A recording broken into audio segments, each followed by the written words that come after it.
ألا إن أولياء الله لا خوف عليهم ولا هم يحزنون. لأولياء المملكة المغربية هنا في مصر. مصر كانت ولا زالت في طريق الحاج المغربي، فمن أراد الحج لبيت الله الحرام ولزيارة المصطفى صلى الله عليه وآله وسلم كان يمر بمصر.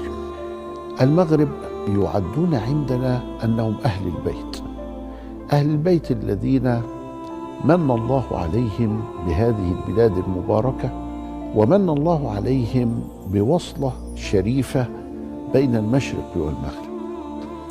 كثيرا من علمائنا كانوا من المغرب جيلا بعد جيل، فالصلة لا تنقطع، وكأنهما مصر والمغرب كأنهما بلد واحد.